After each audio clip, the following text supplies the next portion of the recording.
Bonjour à tous, aujourd'hui petite vidéo médiumnité sur un support, un objet qui a été malheureusement victime des films d'horreur et de la réputation qui lui a été donnée. Il s'agit de la table de Ouija.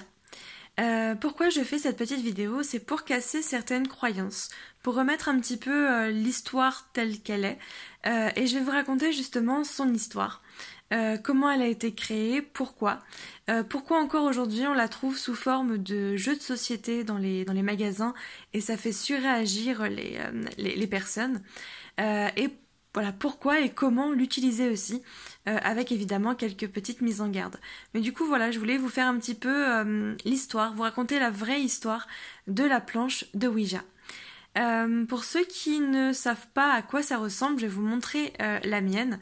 Alors c'est une toute petite, hein, j'aurais rêvé d'en avoir une en bois gravé, etc. Mais c'est vrai que j'en ai plus trop l'utilisation, j'utilise un petit peu avant dans le cadre de mes consultations, je vous expliquerai un petit peu tout à l'heure. Mais du coup voilà, c'était plus pour un petit objet de déco dans mon cabinet. Donc voilà à peu près à quoi ça ressemble. Tac. Hop. Voilà. Donc comme vous pouvez le constater, c'est une planche en bois généralement, avec toutes les lettres de l'alphabet latin, les chiffres de 0 à 9, et une annotation bonjour, au revoir et merci. On l'utilise avec ce qu'on appelle une goutte. Voilà. On la pose sur la planche et on la laisse glisser et les lettres en fait apparaissent dans le petit trou de la goutte. Donc voilà à quoi ressemble une planche de Ouija. On prononce plutôt oui-ya. Pourquoi? Parce qu'en fait oui, donc pour le oui en français, et ya pour le oui en allemand. Donc on prononcerait normalement oui-ya. Pour vous faire la petite histoire justement sur cette planche, le spiritisme va être fortement connu et pratiqué au 19e siècle. À ce moment-là, il y a un bond d'objets qui sont créés, qui sont utilisés dans le but de communiquer avec les esprits pour éviter de passer par des médiums professionnels. La planche de Ouija est connue et crainte aussi pour ses capacités à communiquer avec l'au-delà. Capacité que je reconnais, on en parlera un petit peu plus en détail ensuite, mais effectivement c'est un objet, un support qui permet de communiquer avec l'au-delà. On aurait retrouvé des plateaux gravés déjà à cette époque-là, à peu près dans les milieux des années 1880, aux États-Unis dans un camp de spiritualisme. C'est comme ça en fait qu'on a retrouvé un petit peu les premières planches. On ne sait pas qui a créé la toute première. C'est un petit peu le mystère qui plane autour de ça.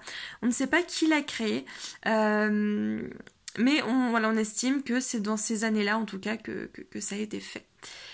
En 1891, le 10 février 1891 plus précisément, il y a un brevet de création qui a été déposé par deux hommes d'affaires américains.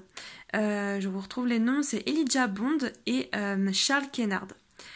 Donc en fait, à ce moment-là, ils vont déposer le brevet et ils vont du coup devenir les créateurs officiels de la planche de Ouija.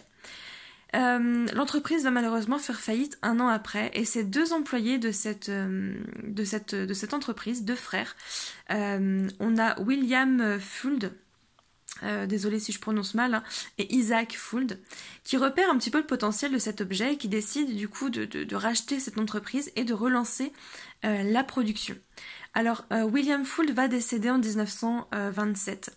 Leurs descendants vont continuer la production jusqu'au rachat finalement de l'entreprise par l'entreprise Parker, les jeux Parker, que vous connaissez peut-être encore. Et la cession va se faire en 1966. Donc, à partir du moment où le brevet est déposé, la planche de Ouija devient un jeu de société. Ça va décrédibiliser un petit peu la planche de Ouija par rapport aux personnes qui l'utilisent en spiritisme.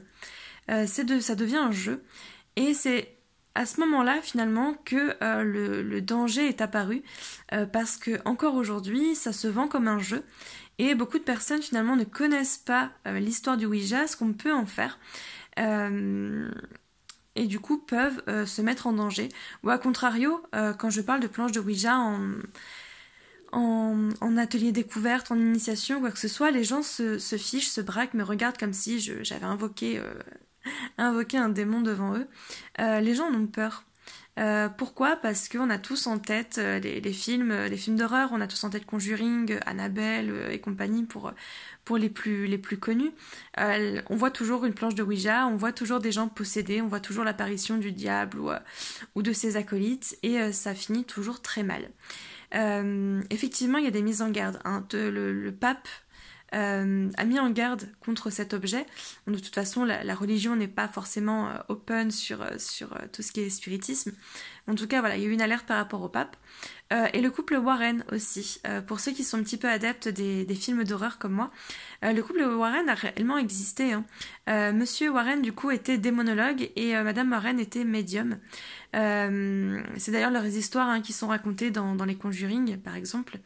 Donc c'était un vrai couple qui exerçait réellement de cette profession et qui exorcisait réellement les lieux et les personnes. Donc eux aussi ont mis une alerte sur cette planche de Ouija, sur son utilisation. Et je confirme du coup cette alerte, mais pas au point de dire que cet objet est l'objet du diable ou qu'il ne faut absolument pas la toucher ou en parler. Je vais vous expliquer pourquoi. La planche de Ouija en elle-même, c'est juste un morceau de bois, vous ne craignez rien, c'est comme un jeu de cartes, c'est comme un jeu de tarot, c'est comme un pendule, on ne risque rien de par cet objet. Voilà, il n'y a rien qui va se manifester si vous mettez cet objet en décoration ou que vous ne l'utilisez pas. Le danger finalement vient de sa facilité d'utilisation. Être médium, c'est une capacité hein, qu'on a tous, qu'on doit développer ou non dans cette vie. J'utilisais un petit peu la planche de Ouija dans mes débuts pour communiquer avec des défunts, faire des contacts défunts. Et puis finalement, voilà, j'ai développé d'autres capacités, notamment l'écriture automatique qui me permet d'être beaucoup plus précise dans ce que je fais, donc je suis passée à ce support-là. C'est très simple d'utilisation. Finalement, il suffit de poser la goutte sur la planche, d'ouvrir ses canaux, de se rendre disponible pour le contact, et ça se fait. Ça se fait généralement en groupe, parce que plus on y met finalement d'énergie, plus le défunt va pouvoir se nourrir de cette énergie et déplacer la goutte. Ça peut très bien se faire seul aussi. Mais c'est très facile d'utilisation et du coup, c'est souvent les entités du bas astral qui vont se manifester. Quand on ouvre ces canaux médiumniques, quand on pratique la médiumnité, on ouvre des portes. Et on ne sait pas toujours qui se cache derrière ces portes. On peut communiquer avec nos défunts, avec des défunts en général, avec aussi des archanges, avec des entités très lumineuses, à savoir qu'il y a exactement l'opposé aussi de ces entités, qui sont beaucoup moins lumineuses. Je dis pas qu'elles sont mauvaises, parce qu'on peut très bien travailler avec des entités beaucoup plus sombres, ça dépend le travail qu'on a à faire. Mais il y a également des entités farceuses, des entités vengeresses aussi, des entités voilà, qui sont pas très sympas, qui ont un taux de vibration très très bas, et c'est là que les problèmes peuvent apparaître, parce que ces entités-là vont se nourrir de vous, de votre énergie, vont se nourrir de vos peurs, de votre colère, de votre tristesse, et là on peut arriver soit à des cas d'entités qui se collent à nous en fait et qui vont nous puiser énergétiquement et qui peuvent avoir quand même des conséquences sur la santé, sur l'état psychologique, etc. Ou arriver, alors c'est beaucoup plus rare mais ça peut, à des cas de possession, c'est-à-dire que l'entité entre dans votre corps et du coup prend la place de votre conscience et utilise votre corps à ses fins personnelles.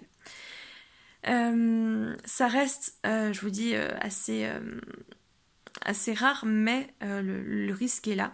Donc en fait, la planche, comme je vous dis en elle-même, n'est qu'un support, mais le fait d'ouvrir sa médiumnité avec ce support-là, c'est une invitation à toutes les entités qui se cachent derrière cette porte. Donc on ne l'utilise que lorsqu'on sait ce qu'on fait. Pour ma part, je ressens les entités. Je les vois aussi, mais pas toujours. Mais par contre, je les ressens et je sais à qui j'ai affaire. Je sais si j'ai réellement affaire à un défunt, je sais quelles sont ses émotions, quelles sont ses pensées, parce que je les ressens et je les vis en même temps que lui. Et je sais quand une entité se joue de moi, quand elle a des intentions mauvaises ou dangereuses, ou quand il s'agit vraiment d'une entité démoniaque. Donc je le sens et je sais gérer. J'ai déjà pratiqué des exorcismes, des dégagements, voilà. je sais gérer, donc je peux le faire. Je peux aussi accompagner des personnes pour le faire. Mais soyez sûrs de ce que vous faites, de vos intentions. Et si vous ne pratiquez pas de médiumnité déjà de base, j'ai envie de dire faites attention à ce support. Mais c'est pareil pour le pendule finalement. Le pendule, on l'utilise comme un prolongement de son inconscient, ce qui est tout à fait juste, pour retrouver des personnes, pour retrouver des objets, pour calculer des taux vibratoires, pour de la divination, pour des soins. Mais on peut aussi utiliser le pendule comme un support pour communiquer avec les esprits. On demande à l'entité de prendre possession du pendule et de communiquer avec ça. Soit nous répondre par oui ou non, soit sur des planches, soit sur une planche de Ouija. Donc finalement, j'ai envie de dire tout support qui permet d'ouvrir, d'être utilisé en spiritisme peut être potentiellement dangereux. Donc oui, j'alerte sur la planche de Ouija aujourd'hui, mais j'alerte aussi sur le pendule si vous l'utilisez à des fins médiumniques. Idem avec le tarot, les oracles, les runes, etc., les miroirs. Si on les utilise dans un but d'invocation, forcément, il y a des risques que vous prenez du coup en toute connaissance de cause. Donc voilà, c'est un support qui s'utilise vraiment avec méthode. Il faut vraiment être bien soi-même, il faut avoir ses vibrations assez élevées aussi, il faut savoir se protéger, il faut savoir se purifier, il y a plein de rituels comme ça à faire. Mais voilà, je voulais un petit peu démystifier cette planche, qu'on ne la considère plus comme l'objet du diable, etc., ou de voir des mines apeurées lorsque ces personnes voient une planche. Ce n'est qu'un morceau de bois qui est dévié. En fait, c'est un oracle, hein, la planche de Ouija. Un oracle, c'est quoi? C'est un support qu'on utilise pour transmettre un message ou pour recevoir des messages. Tout est oracle. Le vol des oiseaux, comme ça se faisait à l'époque, le marc de café, les feuilles de thé, les runes, les cartes, et le Ouija, du coup, parce que ça peut transmettre un message. C'est pas pour autant qu'on doit tout mettre sous clé et en avoir peur. Mais voilà un petit peu l'histoire de cette planche. Il y a eu une grosse histoire juridique et médiatique par rapport à tout ça, parce qu'en fait on ne sait pas qui a créé finalement cette planche qui a été utilisée au départ effectivement pour du spiritisme. Ça a été il y a 2 hommes d'affaires qui se sont appropriés cette planche et qui en ont fait un jeu. Ça s'est poursuivi comme ça jusqu'à devenir la propriété de Parker Brothers et d'être commercialisé en tant que jeu. Mais il y a quand même des médiums qui l'ont utilisé à des fins de communication. Et il y a quand même eu une utilisation spirituelle autour de cet objet. Mais voilà, il y a eu une bataille juridique. William Fuld se disait le premier créateur, alors que pas du tout. Il y a eu beaucoup de procès pour empêcher d'autres entreprises de prendre finalement le monopole de la création de cette planche. Donc voilà, c'est pour ça qu'aujourd'hui on la trouve sous forme de boîte de jeu. C'est à cause de ce brevet du coup qui a été déposé. Je pense avoir fait le tour sur cette planche de Ouija. On en trouve sous plusieurs formes. On peut aussi les faire soi-même avec des lettres qu'on écrit sur un morceau de papier. On utilisait aussi des verres. Pourquoi? Parce que le verre est très conducteur pour les esprits.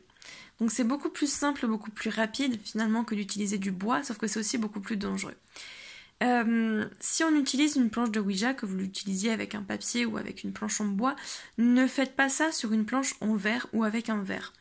Pourquoi? Parce que le verre va être très conducteur et il y a des risques déjà que vous ne maîtrisiez pas ce qui se passe et que tout simplement, même d'un aspect très pratique, c'est que le verre explose et ça arrive très fréquemment. Donc qui dit verre explosé dit déjà entité qui s'échappe et qui échappe à votre contrôle et qui dit aussi blessure corporelle tout simplement. Donc évitez d'utiliser du verre. Et je vous dis en général, faites-vous accompagner d'un médium expérimenté pour ce genre de choses. Alors concrètement, qu'est-ce qu'on peut faire avec cette planche? Je vous dis, on peut communiquer avec l'au-delà. On reçoit alors c'est lettre par lettre ou chiffre par chiffre du coup, mais ça peut donner des prénoms, ça peut donner des indications. Quand je l'utilisais à l'époque, alors au début, évidemment, j'avais un côté un petit peu sceptique. Du coup, je l'ai testé moi-même. Je me suis dit, je vais tester, on verra bien. Sachant que je l'ai testé quand même avant d'être professionnelle. Et donc je demandais, donc on était plusieurs dans le groupe, je me suis dit mais peut-être que quelqu'un dans le groupe pousse la goutte, etc. Donc on a poussé le vis en disant ben voilà, on était peut-être plus que 2, voire une seule personne à tenir la goutte, et je posais les questions dans ma tête. Donc personne ne savait la question que j'avais posée. Je fermais les yeux et quelqu'un prenait des notes par rapport à ce que la goutte indiquait, comme ça moi je ne l'influençais pas, et j'étais la seule du coup à tenir l'objet. Et les réponses étaient toujours exactes. Alors je pouvais demander par exemple dans ma tête un numéro de téléphone, la note que j'avais eue au dernier devoir, une adresse, peu importe. C'était toujours juste. Et là on se dit ok, il y a vraiment quelque chose. Et on le ressent. On sent l'énergie, on sent que voilà, qu'on n'est pas tout seul, etc. Et ensuite voilà, j'ai utilisé un petit peu pour communiquer avec des proches défunts. Pour avoir un petit peu de leurs nouvelles, j'utilisais le pendule sur la planche de Ouija aussi pour aller un petit peu plus vite. Et puis bon, finalement, j'ai préféré l'écriture automatique aujourd'hui. Je ferai une vidéo sur le sujet, je vous montrerai un petit peu comment ça se passe. Mais globalement, l'écriture automatique, c'est que je permets à une entité de prendre possession d'une partie de mon corps, donc généralement la main, pour écrire à ma place. Ça peut être aussi la voix, l'entité peut parler à ma place et du coup modifier ma voix. Ça peut être des modifications physiques comme les yeux, modifications de comportement, émotionnel, etc. Donc ça aussi, hein, c'est une pratique, je vous en parlerai un petit peu plus, qu'il faut peut-être pas pratiquer tout seul au début, vraiment se faire accompagner. Mais voilà, j'ai un petit peu laissé tomber l'utilisation de la Ouija, mais je l'ai toujours sous la main. Et je la présente en soirée ésotérique ou en atelier parce que ça reste un support. Donc au moins vous avez tous les éléments entre les mains. J'ai envie de dire à vous de faire vos chemins, vos expériences. Voilà, je n'incite absolument personne à l'utiliser, je précise. Vous êtes complètement responsable de ce qui peut éventuellement se passer.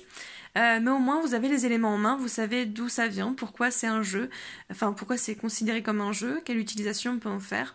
Et voilà, chacun se fait son propre avis. Mais plutôt que de se fier à des idées reçues, à des croyances, à des films qui ne reflètent pas forcément la réalité, au moins vous avez un petit peu les éléments.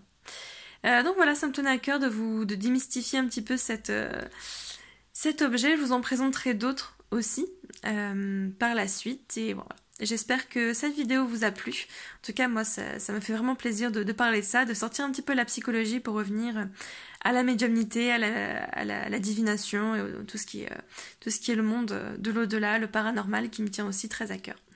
Donc voilà, n'hésitez pas à laisser vos commentaires, n'hésitez pas à laisser vos impressions, vos expériences, ce que vous en avez pensé. C'est avec grand plaisir que j'y répondrai et qu'on pourra échanger sur le sujet. Bah écoutez, je vous souhaite une très très belle fin de journée, je vous dis à très très vite et surtout prenez bien soin de vous.